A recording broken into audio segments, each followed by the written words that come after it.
Hai teman-teman, selamat pagi dari Amerika Utara. Assalamualaikum warahmatullahi wabarakatuh. Apa kabar kalian? Semoga dimanapun teman-teman berada senantiasa dalam lindungan Tuhan Yang Maha Kuasa, diberikan kelancaran rezeki juga kesehatan. Amin ya robbal alamin. Sorry teman-teman kalau ada yang wirawiri di belakangku, memang sambil ngomong sambil ngomong virtual. Nah, pagi ini saya mengusahakan untuk menyapa kalian kembali. Kebetulan saya nganggur, pengangguran sukses. Apa ya, akan gedabruskan apa ya teman-teman, karena banyak banget komentar yang belum saya jawab satu persatu ya, menanyakan kapan Mbak Eti pulang ke Indonesia, katanya Juni Mbak. Saya sudah nggak sabar melihat anak-anak pertama kali ke Indonesia, bagaimana reaksi mereka dan bla bla bla gitu ya. Banyak banget yang menanyakan hal tersebut ya, berkomentar seperti itu. Dan ya memang waktu kita book tiket bulan Februari yang lalu, saya bilang bahwa kita akan ke Indonesia di bulan Juni ini teman-teman. Tapi ini baru awal Juni dan rencana kita itu nanti kita ke Indonesianya di akhir Juni. Nggak usah saya spill detail tanggalnya, tapi ya semoga semuanya lancar teman-teman. Saya minta bantuan doanya saja, semoga selamat dalam perjalanan ke Indonesia dan juga sampai kembalinya di sini. Amin ya robbal alamin. Untuk rute perjalanannya kita akan, kalau di Iowa itu kan nggak ada ya teman-teman, nggak ada international airport ya. Jadi hanya domestic airport gitu kalau dari sini. Makanya nanti kita memakai pesawat kecil. Kita memakai kemarin ya, kan ada teman-teman mau American Airlines, United dan sebagainya, itu kita pakai yang American Airlines dari sini ke Dallas, Texas. Jadi kita terbangnya international flight-nya dari Bandara Internasional di Dallas, Texas sana teman-teman ya. Dari sana baru ke Asia. Ke Asianya kita akan transit karena kita memakai Cathay Pacific teman-teman. Pesawatnya lumayan bagus dan besar ya, Cathay Pacific juga servisnya bagus. Itu yang menurut pengalaman kita yang sudah-sudah ya. Kita pakai Cathay Pacific. Transit di Hong Kong, baru dari Hong Kong nanti kita ke Juanda. Jadi sebenarnya nggak banyak transit kalau dibandingkan dengan ya penerbangan-penerbangan yang lainnya, meskipun juga ada yang patas ya teman-teman. Tapi kita memilih yang itu aja, yang tengah-tengah, ya nggak terlalu lama atau terlalu banyak transitnya, juga nggak yang terlalu cepat ya ataupun patas gitu. Untuk persiapannya apa saja, persiapan mudik kita. Aku itu belum siap-siap teman-teman, bener, aku belum siap-siap.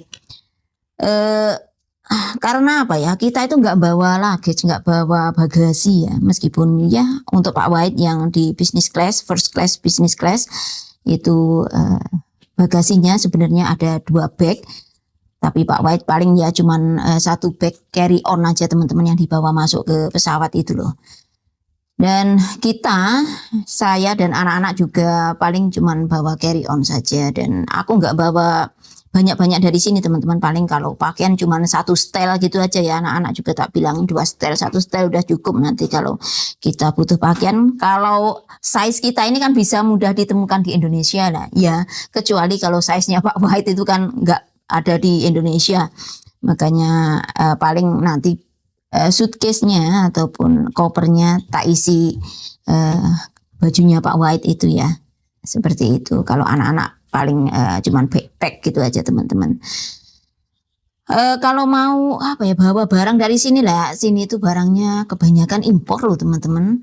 Seperti pakaian-pakaian gitu ya, biasanya kebanyakan dari Pakistan, dari China, kadang malah dari Indonesia ada di sini ya. Saya banyak menemukan barang-barang dari Indonesia ada di sini. Masa saya beli barang Indonesia di sini terus saya bawa lagi ke Indonesia.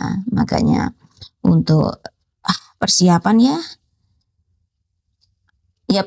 ya mental juga disiapkan, fisiknya disiapkan. Tapi maksudku kalau persiapan jajannya itu paling ya sedikit aja.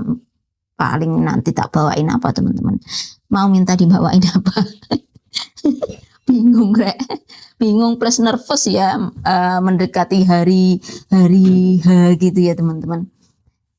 Paling yo almond, cashew, palingnya seperti itu ya, atau apa rek, kacang apa ya nih, paling kacang-kacangan yang di Indonesia sangat-sangat mahal gitu tak bawa dari sini gitu aja ya teman-teman. Selebihnya nanti kalaupun ada tetangga datang atau kalian yang di Ponorogo pas kita di sana, silahkan kalau mau datang ke rumah di kampung, eh, nanti tak jamuan yang boleh. Bingung di jamu beras kencur atau jamu eh, kunir asem kunir, kunir asem. Di jamu apa ya teman-teman, bingung.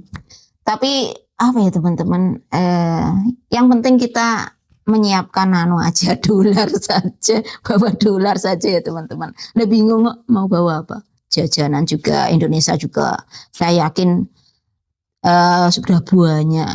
Dan di sini tuh ya aku bilang tadi ya kebanyakan impor juga, jadi masa dibawa ke sana sini gitu loh teman-teman maksudku. Kalau dolar kan di Indonesia jarang kita bawa dolar saja ke Indonesia.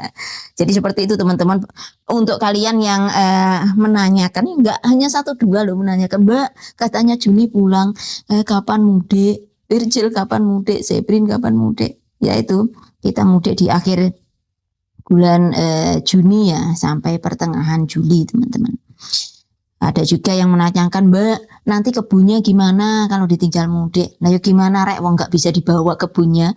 Kalau bawa ya tak, kalau bisa dibawa ya tak taruh di bag terus tak bawa ke Indonesia, kan nggak bisa. Jadi ya biarkan saja teman-teman. Makanya untuk tahun ini, khusus tahun ini aku nggak begitu nanam banyak tanaman di pot ya, karena apa ya, aku menghindari itu. Kalau nanti tak tinggal 3 minggu terus nggak ada yang nyiramin tanaman. Kalaupun tanaman-tanaman kebun is okay, nggak disiramin. Memang tanaman kebunku itu rata-rata nggak pernah tak siramin, mengandalkan air hujan saja. Jadi ya is okay kalau kebun ya. Dan apa ya, kalau saya harus mengandalkan bibitnya anak-anak budedep sendiri ya keadaannya seperti itu teman-teman. Saya nggak mau dia wirawiri merepotkan atau gimana, yang nggak memungkinkan.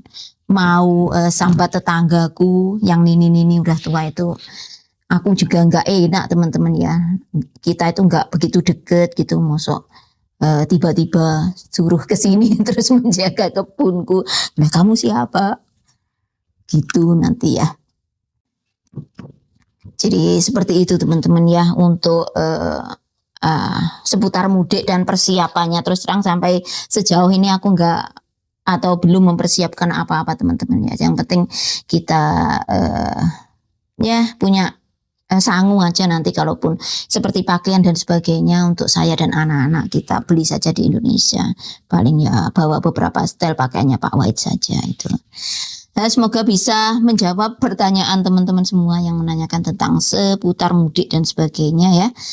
Lalu apa ya, yang selanjutnya adalah banyak pertanyaan ini. Assalamualaikum Mbak Eti, apa pas Mbak ngomong pakai bahasa Jawa anak-anak ngerti? Salam kenal dari Denpasar. Ini akun blood las blood las.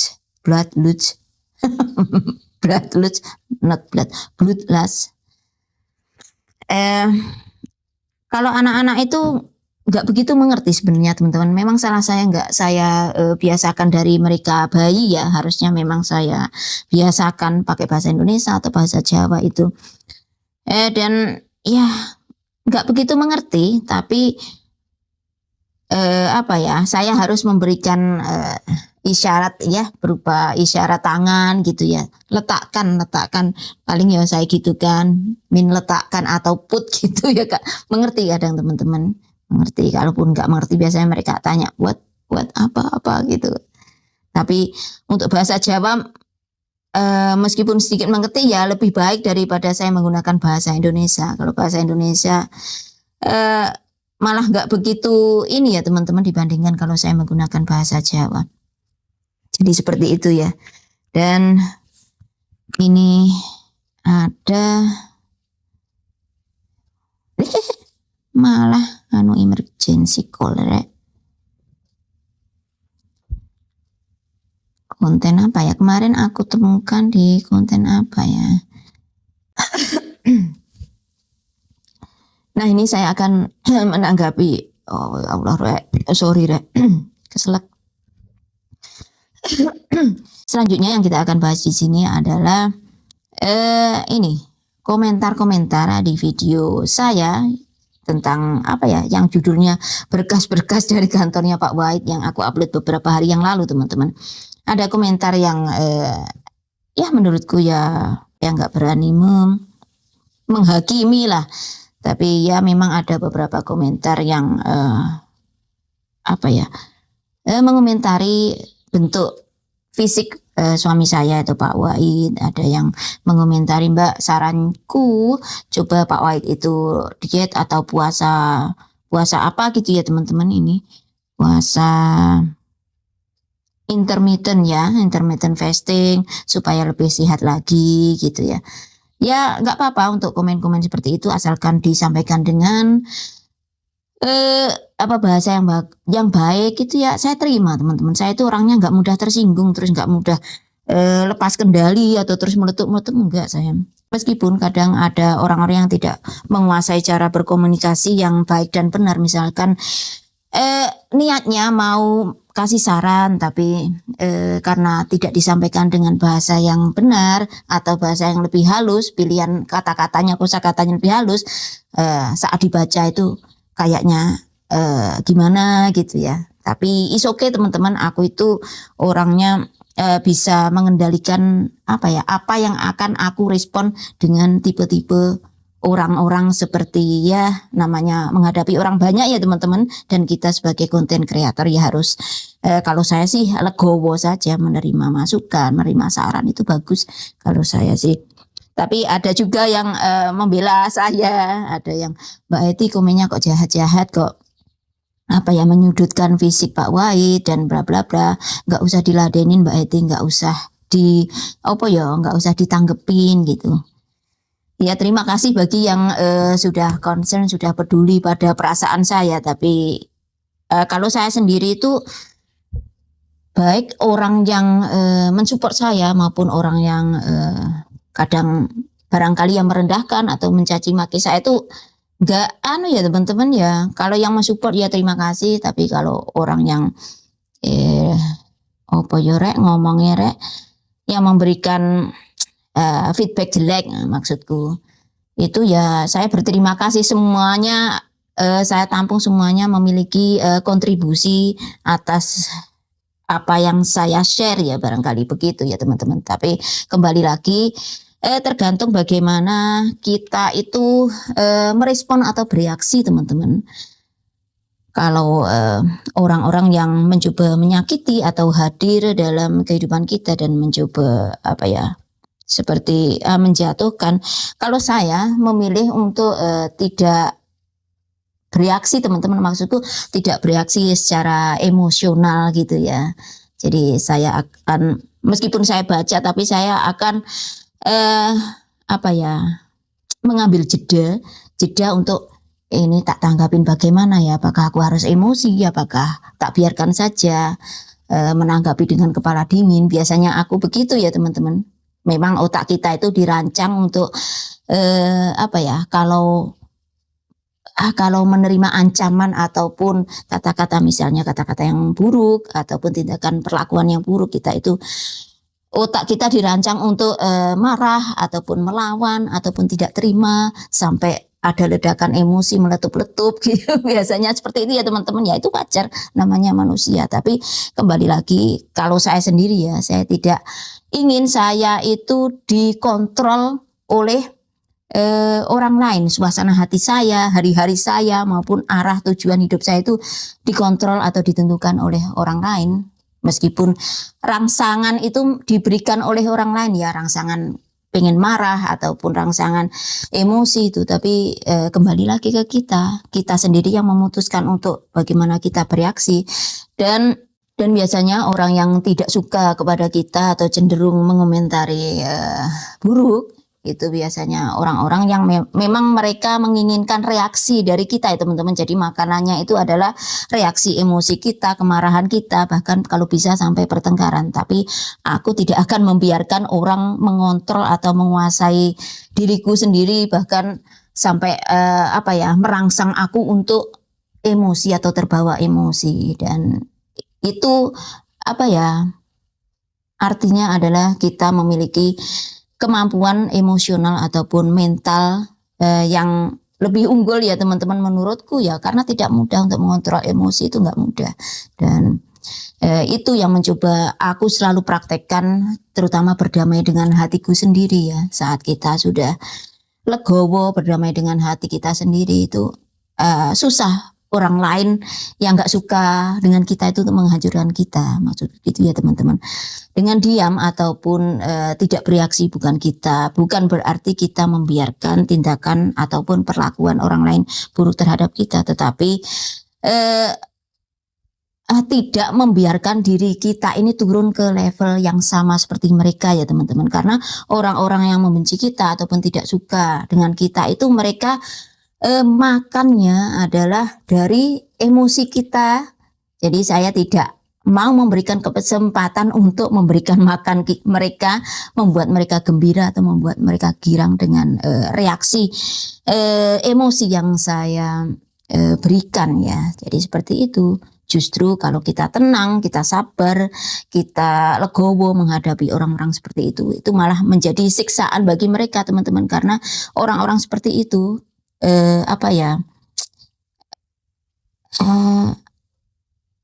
merasa diabaikan ya. Dan bagi ego yang haus akan pengakuan, diabaikan itu adalah sesuatu yang sangat menyakitkan. Jadi seperti itu, makanya untuk yang sudah berkomentar peduli dengan saya, Mbak, jangan didengerin orang-orang yang komen-komen yang menyinggung fisik dan bla bla bla, jahat banget komennya. Terima kasih untuk kepeduliannya dengan saya, tapi alhamdulillah sejauh ini teman-teman saya bisa mengontrol diri saya ya. Saya terus belajar untuk memberikan kuasa ke diri saya untuk ya itu tadi, mengendalikan emosi. Jadi seperti itu teman-teman ya. Terima kasih untuk kalian yang sudah selalu menemani saya di sini, baik itu yang memberikan feedback positif maupun negatif, kedua-duanya berperan besar pada teman-teman ya. Sesuatu yang saya share maupun itu juga untuk perbaikan diri saya sendiri ya, lewat video-video saya. Dan semoga dengan adanya penjelasan saya seperti ini, saya berharap saya dan juga kalian lebih bijak lagi dalam bersosial media. Meskipun kita tidak berkata-kata langsung, tetapi tangan kita itu ya teman-teman ya, wakilnya yang sudah menggambarkan bagaimana sebenarnya kita. Jadi seperti itu teman-teman ya. Terima kasih untuk waktunya yang sudah selalu menyisihkan untuk menonton video-video yang saya share dari Amerika Utara. Kalian memiliki pilihan untuk merespon atau kasih feedback positif maupun negatif, dan itu ayo kembali kepada diri kalian sendiri-sendiri teman-teman ya. Jadi ya, terima kasih sebelumnya dan sesudahnya. Salam damai, salam sukses selalu. Wassalamualaikum warahmatullahi wabarakatuh. Bye-bye.